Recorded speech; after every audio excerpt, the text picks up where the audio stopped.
Get out my business. Nani? Okay. But we're about to dive into the segment that everyone's waiting to hear. And let's just be clear, that segment, hey, let me talk to the Redditors real quick. Hey, shout out to all those Redditors out there that made that video blow up last week. I really appreciate it, no, honestly. And a lot of you guys were upset because I didn't just get into the story. Well, this is my channel. This is what we do. This is how we do it. And if you don't like it, don't leave. Like, share, and subscribe. We'll do better. See, that's called the, you know, I got the expectations subverted right there. You thought I was gonna say something mean to you. No, why would I be mean to you? You came here to help me. So, like, why would I be mad at you? So we're gonna give you Karen, but this is the identity booth. My name's Heero. That's Eric. Eric, how you doing, man? I'm chilling, man. We just got to talk to your sister, man. I got to hear a funny story. I liked it, man. It was good, man. It was good. I'm gassed up. Let's go. So before we actually dive into this story, I think it's important for us to give context to this story because we're going to be talking about a Karen who is technologically savvy. So this Karen will be known as deepfake Karen. Deepfake Karen. And the reason why we're calling her deepfake Karen is because I shouldn't be laughing because what she did is fucking horrible. She's a deplorable, bro. She's a deplorable individual. And the reason why it's so bad is because she used modern day technology to implicate young teenagers, 17 to 13 years old, in compromising situations that has really changed the definition of a law. So, like, literally, if this goes to trial, this will set a precedent for a law that we should have never had an issue with. But before we go into what she did, let me tell you how she did it and what's wrong with what she did. So a deepfake, for all you guys that don't know what a deepfake is basically when someone uses a video, say for example like me and Eric's video right now, and they swapped our faces. It's the way that Luke Skywalker spoiler alert, Luke Skywalker shows up at the end of The Mandalorian. It's the way that they got young Tony Stark. It's the way that they got, like, they use technology to edit people's faces and voices to make something that is in the two-dimensional world seem real. This is how they faked Obama's voice and it's just the way of doing it. And if for some people there's apps that do this for you. So if you ever seen on Facebook or Instagram, like someone's put their face over Cardi B or put their face on Beyonce, that's how they do it. It's a deep fake. The problem with deep fakes is it takes away consent. And and to an untrained eye, in my time, I've only seen 3 deep fakes that have truly tricked me.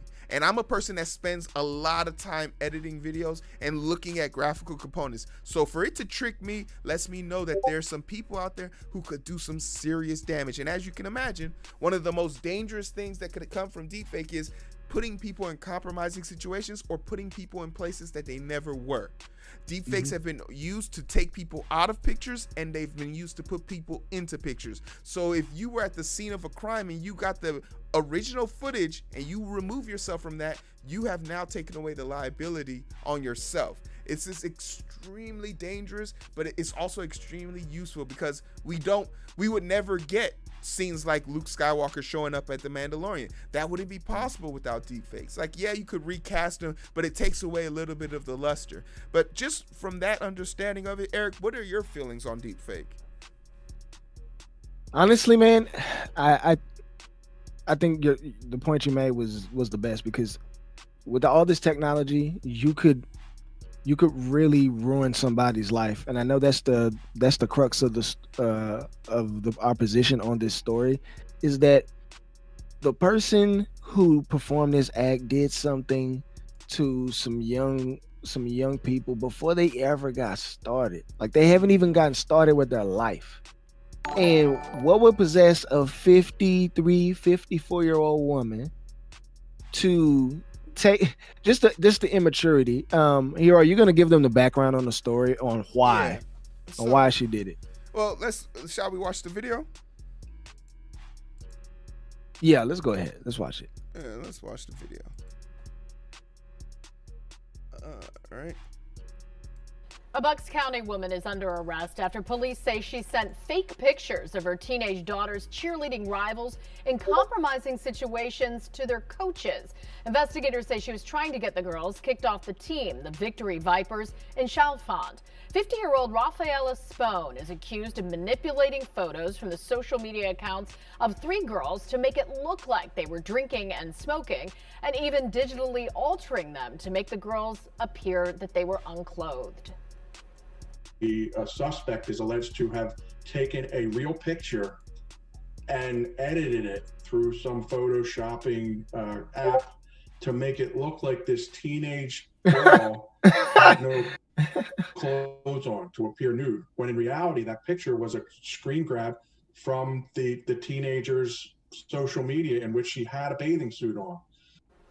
Investigators say Spone also sent messages with those faked pictures to the victims, suggesting. And to give you more context on this lady did more than what, like, and I'm sure on the screen keeping right now, it PG right now. Yeah, for some reason. No, for sure. Like they're the news, and this is, and I'll give the news people a little bit of slack here because they covered it the same day it came out. But what you're looking at right now is a picture that she edited of one of the girls smoking when this isn't really her. She added the bong to her picture. It's a vape pen. A vape pen, yeah. So like she added that to the picture, and this grandma, this 50-year-old woman is pretty good because she actually captured the granular digitized version of this. But the thing that's so perplexing about this, the backstory on this is actually this woman's daughter is toxic as fuck. This woman's daughter was actually being cited for bullying and misbehavior. So when the other parents started to see this toxic behavior, they actually tried to push, their daughters from hanging out with her. And this daughter then took that as a form of bullying, isolation, being ignored. So when she told her mother, not for the mother to, take this upon herself, and also her daughter wasn't getting as much present time as the other girls were, but this is a culture on its own. And one thing that I love about high school sports is that it teaches kids at a young age, there are barriers to entry. The best will play. In some in JV, everybody plays, but on varsity, only the best play. And that's how it should be. And I feel like, high school can be a tough time to understand it, but as an adult, this is a lesson that you should have taught your kids. This is something she should already know. So what does this woman do, this 50-year-old woman do, instead of, being a responsible individual? She goes about it, and without the daughter's knowledge, I might add, and creates these photoshops, and they're pretty good. But the ones where they create nude pictures of the other girls draws a spectrum here, because she used pornographic screen captures and put these girls' faces over there. So is this a form of child pedophilia? Like it blurs the line of what the laws are now, because this is clearly defamation. But I feel like she put a little girl's face on an adult body and used it for pornographic. It should be sexual assault at the least, and pedophilia at the highest. And the reason why I say it, because what you did, if those were actual real photos, we know that they weren't. But let's say the girls decided to do that later on in their life. And whatever they decide to do, it should be on their terms, not you painting them in a light that they haven't chosen to be seen in. Yeah. Like, it's not your job to paint them at all. And the fact that you would do this and not teach your daughter to be resilient and to work hard and to be better so she can get some TikTok, that's not those girls' fault. They're better than you. And so all you're doing is reinforcing that she can be lazy and not work harder. That's the way I take it. What are you reinforcing, and why would you do that to some kids? How much real hate you gotta have in your heart to do that to some kids? Like, yeah, maybe you shouldn't have a kid. I'm just throwing that out there. Like, bro, what you think? There's the angles that kind of, because this goes way deeper. in the text, so this woman is super sophisticated. She was able to, and this is how she got caught, but like if she was just a little bit smarter, she could have got away with this. She was able to redirect her own phone number using VPNs that were circulated out of sight. So she was basically, you know how like those people call you for the dealership people and the insurance people, and they look like a number from where your phone number is, so you're like, oh shit, it's somebody I know. Well, she was able to tap into one of those servers and redirect her number all throughout the country. And the only mistake she made is, and this is why if you ever commit a crime and you don't want any proof of it, throw your fucking phone in a lake. Because as long as that IME number is traceable, they will find you. And as long as it's on the network, they will hunt you down. And as long as they can gain access to it and it's mobile, they will use it. Don't think you can't, there's nothing can be deleted off the internet. Nothing can ever be deleted off the internet. So like, it's so important that we have some type of internet literacy when we're dealing with people like this, because she took screen captures straight off of Instagram. Now, do I think that like everyone needs to have their account private? No, but there are psychos like this. And furthermore, the concerns of a lot of these parents was striking to me, because in the text messages that were sent out, these verbatim basically was, I will release these pictures to the public if you do not quit the cheer team or kill yourself. That is a 50-year-old. That's another felony. Exactly. That's another felony. Exactly. Like, this story is way worse than what a Karen could ever do in the sense of public, but it draws attention to really the level of malice in people's heart for the most mundane things. The most mundane things. We're talking about cheer practice. Like, I get that this could be scholarship money. I get that this could be college money. But ultimately, you told someone to kill themselves. And this is in a year where suicide rates are up because of what? The fucking pandemic. Like, the callous nature of this. And I'm still, and as worried as I am about this woman, the daughter, which you're seeing here, who decided to come out, she's 17 years old. The mother next to her greatest concern was about the effect of this on her career, not even the effect on the kid's mental health. So it just speaks to the nature of this world of cheer moms and cheer daughters and this lack of concern for mental health and stability. Like, in the news report, she's only bringing up the fact that her daughter could have lost out on scholarship opportunities to go to the best college for cheer.